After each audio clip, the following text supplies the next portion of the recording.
If you spend a lot of time on the internet, then it's very highly likely that you might be getting some of your news, or actually maybe all of your news, not from established media outlets, but rather from YouTube personalities. Individuals and content creators on YouTube can appear more genuine, they can offer a genuine take on the current events that is not approved by some big corporation, and in general there's a bit of a relationship of trust between the viewers and the YouTuber. However, if you're really passionate about a certain topic and a certain thing that is actually happening out there in the real world right now, for example like the war between Russia and Ukraine, or if you care about what is going on between Israel and Palestine, I expect that a lot of you some of the times have felt pretty disappointed with the takes you've heard from your favorite YouTubers regarding these real world issues. In the wake of the current commentary civil war that is happening on YouTube right now, involving Hassan Piker, Ethan Klein, all these other creators, a huge topic of discussion that is being brought up right now is the fact that a lot of YouTubers and content creators, when discussing these really serious issues that happen out there in the real world, some of their coverage of these issues appears to be pretty careless. I'm not going to cry a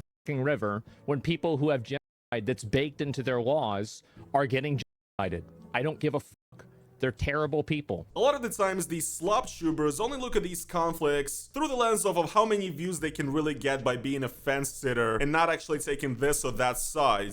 And the only way many of these creators even care about these topics, like Palestine for example, is within the lens and the scope of YouTube slop and YouTube drama. And obviously, while there is a reason why some creators might not want to take a side in certain issues, because obviously you don't want to divide your audience and create a war in the comments, but unfortunately there's also a darker side to all of this and a different reason to why YouTubers sometimes act the way they do. And as with many things, that is the desire to make money. Because as it currently stands, YouTube as a platform does not really cherish and does not really appreciate political content, especially political content with strong ideas and beliefs. And on top of that, YouTube sponsors, which for most YouTubers is the only way to really make a living on the website, well, they simply do not want to advertise and do any sponsorships with YouTubers that mention any of these controversial issues. Meaning any issues in the real world. And as a YouTuber myself and as somebody who talks about politics on my channel, this is something that I have to deal with and have to consider myself. So, hey there people, it is your boy Roman, your favorite neighborhood Russian, and in today's video we will talk about what is considered too political for YouTube.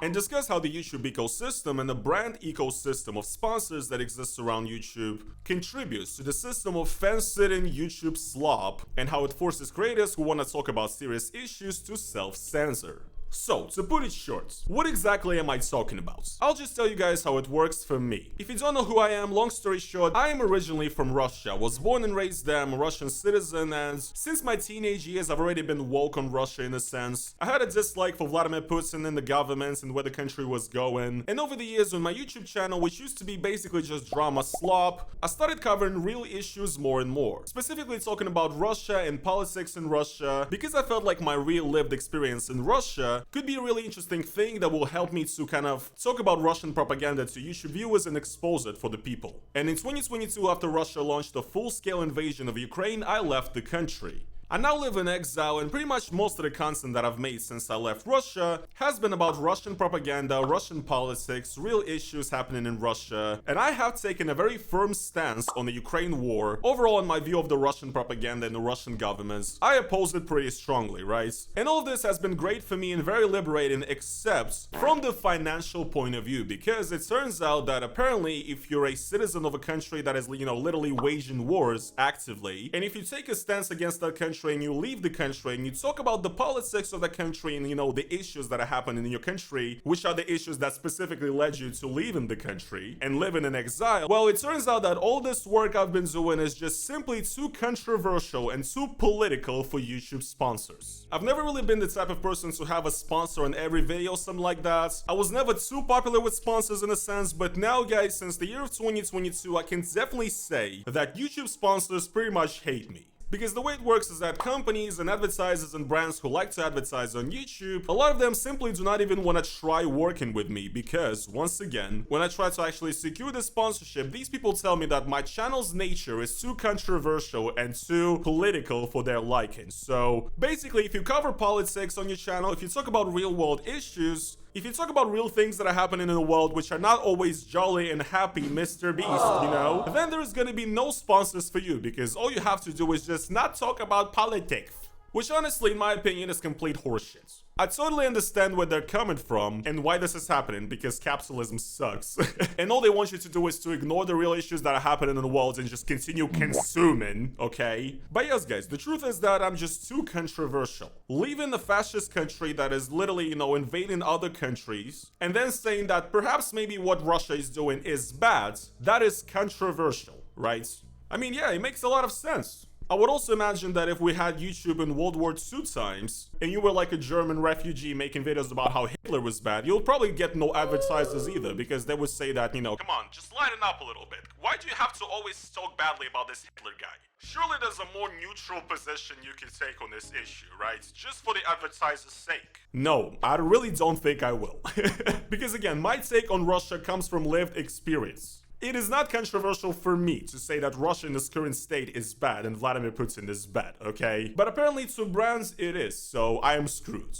This has been pretty much the story ever since 2022 on my channel, If I do get sponsors on this channel, it's very rarely. It's only select few that actually don't mind people who make political content. But yes, this is simply the truth and the reality in which YouTubers like myself and others have to exist in. If you don't bring a lot of money through like crowdfunding like Patreon or Buy Me a Coffee, if your videos get demonetized on top of it all, which actually happens to me a lot as well, because once again, YouTube doesn't really like sensitive and controversial and political things, and they don't like seeing, bombed out buildings in a YouTube video, because that will get you demonetized, but that is the reality of fucking life, and we need to show this stuff, right? If on top of all of that you also have no sponsors, you are kind of screwed. And this right here is precisely the reason why a lot of the YouTubers that you watch, who you think might actually have stronger beliefs in, these certain things, about these conflicts, about these regimes, the reason why your favorite YouTuber is not addressing a certain topic the way he would like to, a lot of the time comes down to money, because all of us were kind of bullied into trying to keep our content unbiased.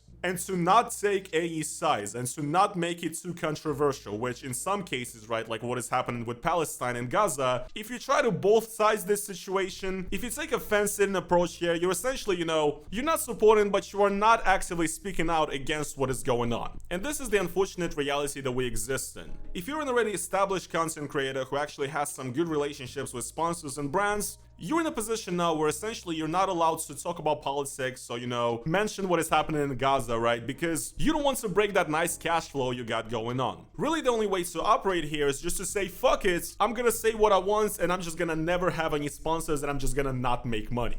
And I mean, this is low-key the angle I had to go with the Russia stuff, because I did realize at a certain point that yes, essentially sponsors don't want me anymore. They think I'm too controversial and political, so there is literally no way for me to keep creating this content and kind of maintain my integrity in my actual beliefs and also be a darling for the sponsors at the same time, because they simply just do not want me to mention these things altogether. And I do not want to mend my entire personality in the things that I care about in order to make a little bit more money. So the unfortunate truth is that if you do talk about these issues and if you do have real strong stances, you will be the brokest YouTuber of all time.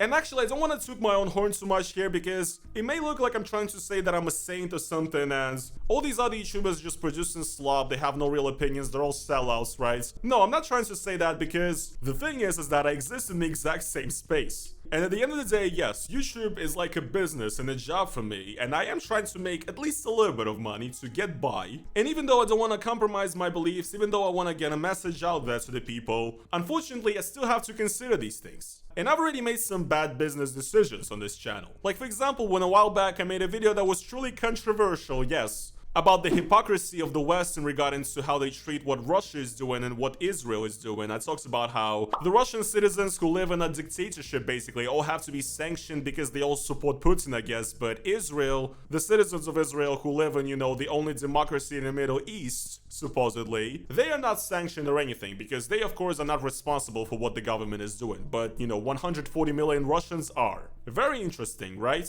And guess what, people? After I made that video, the likelihood of any sponsors being interested in me has only, gone down even more. Because apparently saying that the Russian government or that the Israeli government is doing bad things is controversial and too political. Because YouTube and other social media giants want us to live in a world where the only videos that are gonna be produced are like happy slop for toddlers like Mr. Beast or whatever, or just videos about trivial shit where no real issues are being brought up, where the creators are just fence-sitting and saying both sides bad to, you know, not piss off anybody and to not piss off any sponsors. A world where people have to say unalive and grape or whatever, you know what I'm saying? The world of doublespeak, the world of AI censorship, that's the world they want us to live in.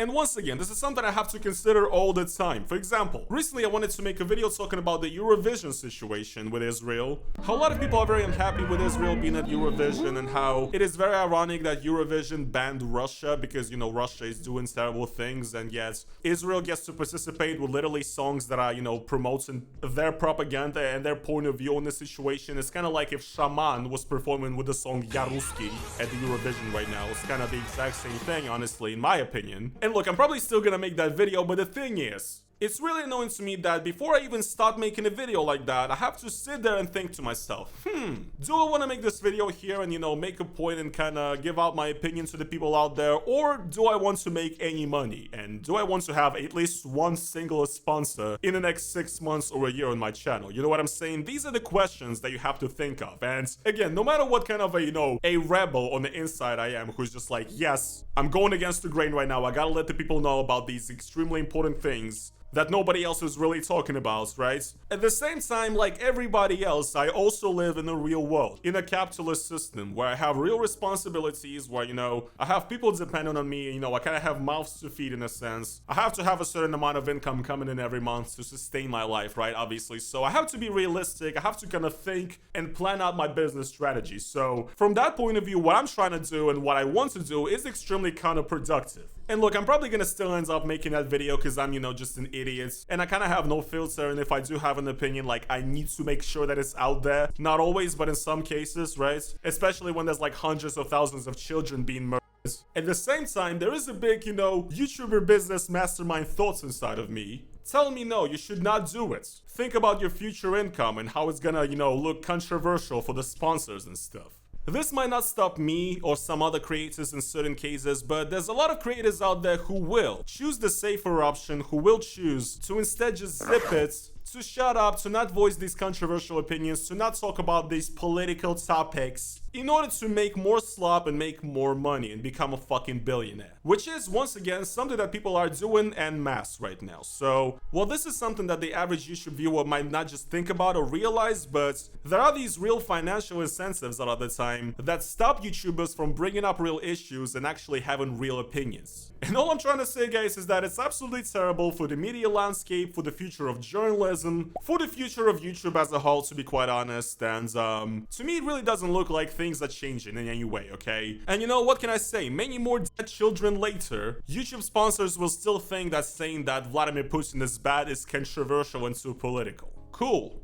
Thanks, guys. So yeah, the point that I'm making is that essentially every YouTuber has a choice. It's kind of a lot like celebrities and actors and musicians having to exist in the entertainment sphere and having to watch what they say and where they stand in order to, you know, secure projects. This is pretty much what YouTubers are having to do as well. And the results of all of this are very unfortunate. So the point that I'm making is that if there's creators out there on YouTube or other social media platforms who think are doing a great job and who actually are speaking truth to power and who actually are bringing up real issues, a lot of the times with no regard to the personal financial being, these are also the people who will pretty much never mention it because they're actually doing selfless acts and create content out of actually a real passion for the topic at hand, not just trying to get some YouTube drama views, right? If you know creators like that who really stand on business, who have firm positions, who you appreciate and who you watch, maybe consider supporting them, because in the current media landscape, unfortunately, the only people that YouTube really wants to see are people who make Mr. Beast type of content and just, you know, talk about how jolly and fun everything is, and who, I don't know, rage baits and clickbaits, and also who say words like unalive. That's what YouTube wants on their platform, not actual grassroots resistance, okay? And regarding myself, at this point, guys, I feel like I've probably accepted my fate now. I understand that, you know, I'm just not brand friendly, I guess, because I talk about real issues too much and I don't live in a fucking la la land. So yeah, I guess that's just my destiny and there's really no way to change it. Money's cool, I like money, but, you know, there's actually other things that matter as well. But yeah guys, I guess that is gonna be pretty much it for today's video though. Something that was on my mind, something that I wanted to mention. Political content and highly opinionated content and content that is trying to bring out real change is definitely not the best content to make on YouTube. It's not the most profitable, and unfortunately in our hyper-capitalist system where the only thing that matters is the Sigma grindset, making money, these factors, they affect the kind of content that people are making and the kind of opinions they are willing to say out loud, and a lot of the time unfortunately it leads to a culture of nihilism and slop. And that is the world that we live in. Anyways guys, if you enjoyed this video, if you made it this far into it, then please make sure to slap the like button on it. Subscribe to the channel if you're new, check out some of my other stuff, support me on Buy Me a Coffee down in the description, or become a YouTube channel member. It will support me, help me out a lot. And yeah, I'm gonna see you guys in the next video. Peace.